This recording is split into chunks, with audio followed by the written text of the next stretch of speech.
Hi, I'm Elliot, and welcome to your first weekly news recap of 2024. I've skipped like 3 weeks because there wasn't much news, and then this week there was quite a bit of news. So with the little strags of news that came out in the first 2 weeks I missed, and then the big chunk of news that came out this week, this is a chunky news recap.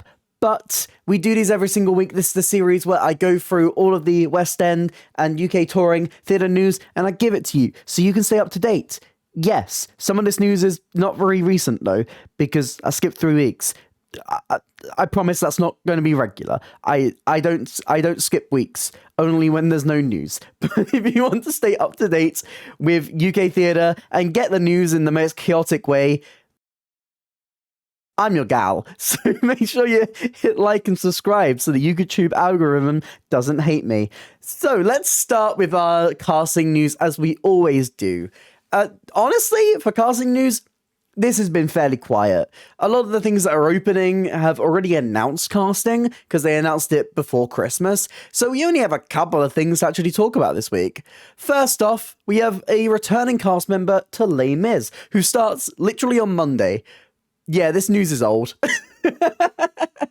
Bradley Jaden, who has just finished his run in Old Friends, is returning to the role of Javert in Les Miserables, taking over from Stuart Clark only for 2 weeks. He has a very short run. I'm assuming Stuart Clark needed a holiday or something.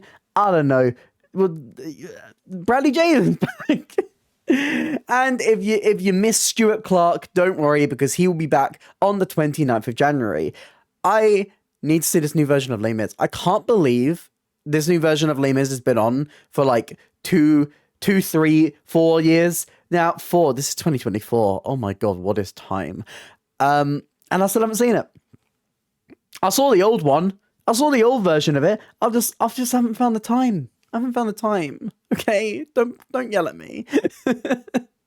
Next up, we have the cast for The Human Body at the Donmar Warehouse. Now, we previously knew that Keely Hawes and Jack Davenport would be in this show, but now we have the rest of the cast. Yippee! Oh my god, I'm so tired and I haven't filmed one of these in so long. So, joining the company will be Tom Goodman-Hill, Flora Jacoby Richardson, and Audrey Catan, who will be sharing the same role of Laura Elcock, Pearl Mackie, and you know, me, Doctor Who fan. If y'all know me, Doctor Who fan. And Pearl Mackie, she was a Doctor Who companion, and she's very talented. Yes. And Siobhan Redmond. They will be joining the company of The Human Body. And now that there's Doctor Who representation in this show, I will probably be going. Next up, we have the rest of the cast for Plaza Suite. So, like The Human Body, we had some previously known casting for this Broadway transfer because Matthew Broderick and Sarah Jessica Parker are reprising their roles from the Broadway production. So joining the company are Rahit Khani, Charlie Oscar, and Eric Sarikian. We also have some further company members, some understudies, and some standbys who will be in the description down below, including Caroline Sheen, who was in 9 to 5. That was also at the Savoy. Oh, that's really cool. That's really cool. And finally, for casting news this week, we have some final cast members for Standing at the Sky's Edge. I didn't see this one at National. I didn't realise how big this cast was. This has had casting announcements like 3 times on this show. Like, there has been so many cast members announced for this production. And I'm just going to announce some of the new ones, who are Jonathan Andre, Jonathan Bentley, 2 Jonathans, very cool, Maya Fox-Scott, Rachel Louise Miller, Adam Price, Nicola Sloan, Lily Pearl Wildman, and David McKinney. And we also have some ensemble members and some young company members who will be in the description down below. If I remember, I probably forgot. Somebody remind me if they're not there, please, because I normally upload this and then go, oh, whoops, I didn't put them in the description.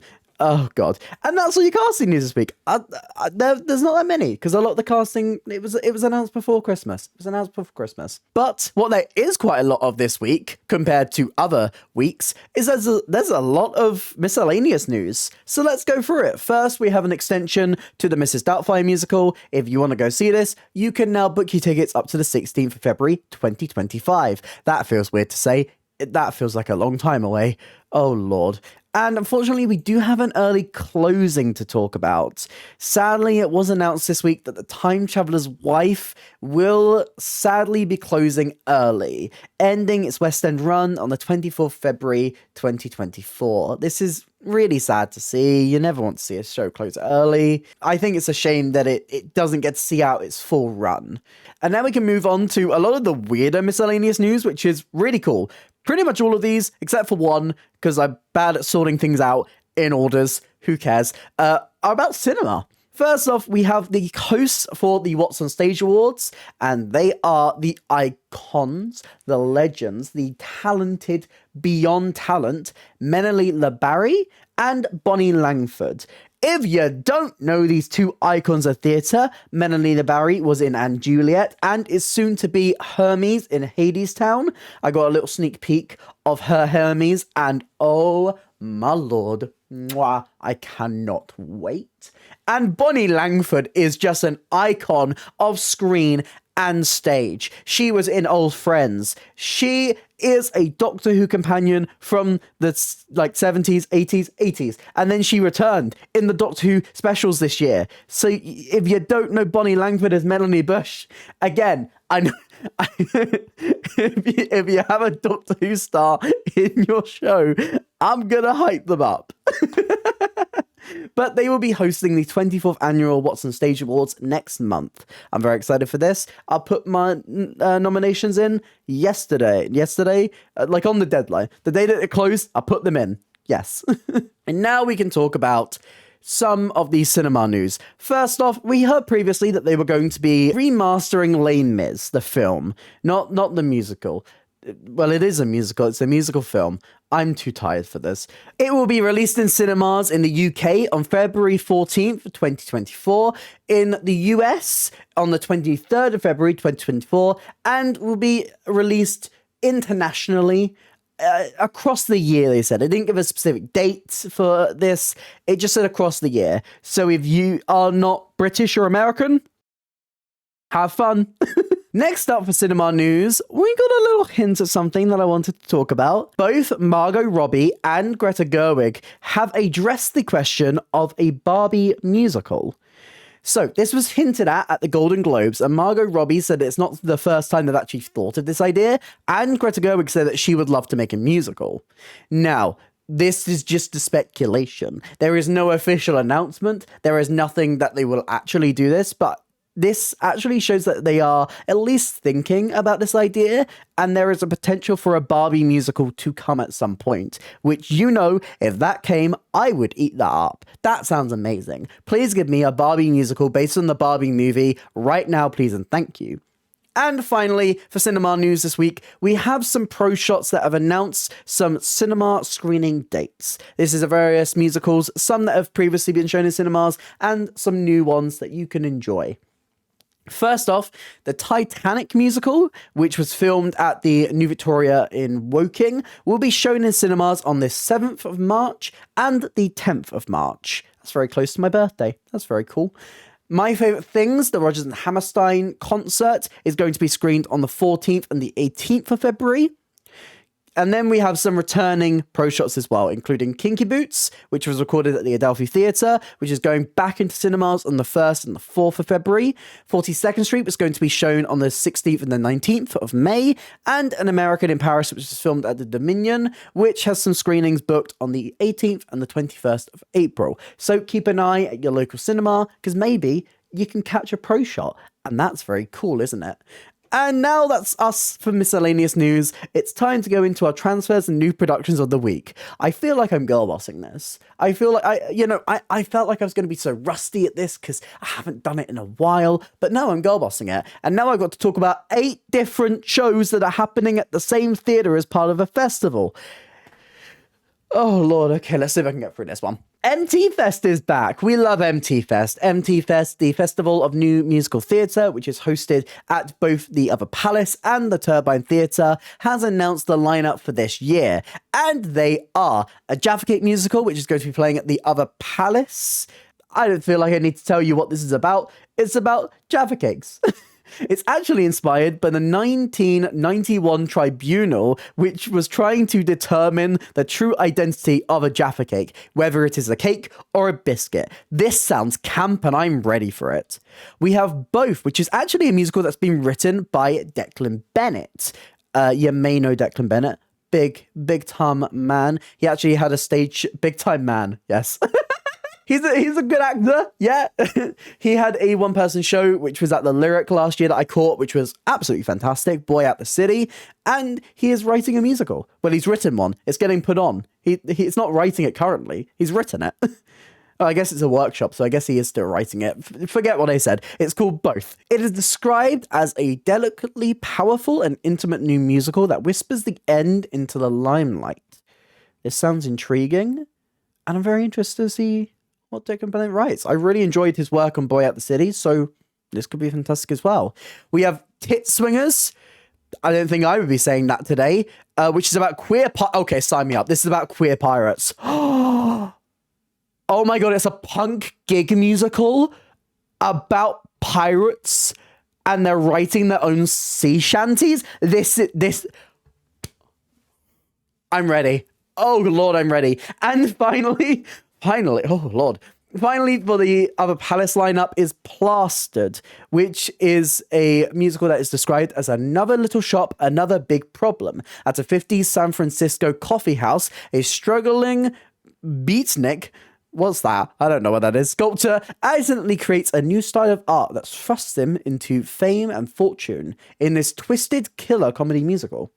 That's an interesting lineup. There's some really, really interesting shows there. I'm gonna have to look into that one. And next up, we have the lineup at the Turbine Theatre, starting with Romy and Michelle, which is based off the film. Is it the film the same name? I don't know. It's pop culture's most lovable and most quotable best friends. And they're back. And this time they're bringing their misadventures to the stage in a new musical comedy.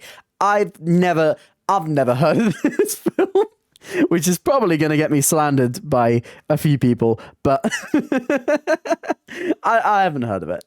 Maybe the stage show is amazing. Next up, we have a new musical written by the creator of Millennials, Elliot Clay, and with a book by Tori Allen Martin. It's described as a darkly comic pop opera that lampoons naughty's culture and asks how and why they did it. This sounds camp. I'm ready. And finally, for this lineup, we had Redcliffe, which is written by very popular musical theatre actor Jordan Luke Gage, which is directed by Josh Seymour. This is based on the true events of William Pritchard and Richard Arnold in 1753. Redcliffe is an epic tale of forbidden love and spite during the persecution people faced for hundreds of years. Hi, Editing Ellie here. I'm sorry, I'm so tired. There's one that managed to fall off of my list, and it's called The Garden. This is happening at the Turbine Theatre, and is an exciting, magical, realist, Afro-electric folk musical which sheds light on the need for social housing, nature, and love. So if any of those musicals sound interesting to you, you can go and book a ticket to go and see them. They're being workshopped, they're being worked on, so I'm sure they're looking for feedback, and they're looking for, a little bit of opportunities to work on them. So if you want to give a chance to some new musicals that may be your new favourites, MTFest, it's coming next month. Yes, that took ages. Let's go on to the rest of the new musical news this week. First off, we got I was about to say we got details of, but no, we really didn't. We were told that a Purple Rain musical is happening. Based on Prince's film and album, Purple Rain, it's happening. That's essentially what we know. We know that it's being written by Brandon Jacob Jenkins and being directed by Liliana Blaine Cruz. But that's it. We know it's happening. Cool. Not sure what else to say. Sounds fun. We also got some more performance announcements for Burlesque. So we knew that Burlesque was getting its world premiere at the Manchester Opera House, and they actually have announced a return to the Manchester Opera House. Because the performances from the 13th to the 29th of June this year have sold out, they have added a second run at the same venue from Thursday the 3rd of October to Saturday the 2nd of November. But before that, the piece is now going to play in Glasgow in Scotland from the 11th to the 28th of September 2024. Both of these are coming prior to a West End transfer with details to be revealed. So if you want to go and catch Burlesque, if you want to be one of the first people to catch Burlesque and you are near Scotland or Manchester, go and see it. We also got the inevitable announcement that yes, A Christmas Carol is coming back again to the Old Vic. This is going to be the 8th year running of this production going to the Old Vic. And actually they announced really interestingly that this year's version was the most successful. So they are returning from the 9th of November to the 4th of January 2025. So if you want to go and catch A Christmas Carol at the Old Vic, you can do it again this year. Hell yes.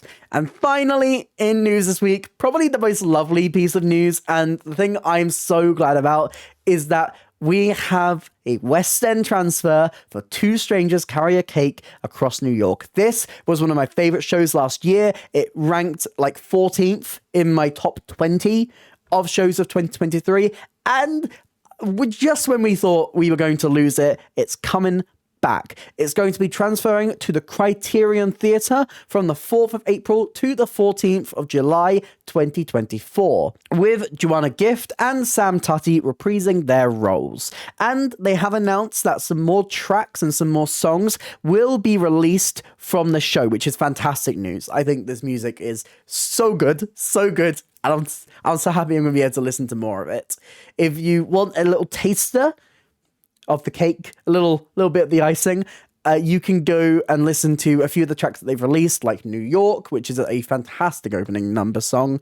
I guess it doesn't really open the show, but it's the first song. The first song. You can listen to the first song of the show. I would really recommend it. It's so nice to see new British musicals that have been worked on for ages and ages and ages. Like, this has had so many workshops before. It's had so many runs. It's been reworked and retooled, and finally starting to see some success at the Kiln and managing to move into the West End. It's so good to see British work that, you know, a lot of the time struggles to get into the West End, into bigger theatres, actually getting a chance. So I would highly recommend you book your tickets to see this one. And that's all your news. That's 3 weeks worth of theatre news in one video. Aren't I good? Thank you for watching. I forgot how to do an outro. If you did enjoy this video, please consider hitting like and subscribe. It really helps me out, helps out the channel. Here's some links to some other videos on the screen right now, and a link to my Instagram if you want to drop my follow over there. But that's it for me today, and I hope to see you next time. Bye. I'm going to take a nap.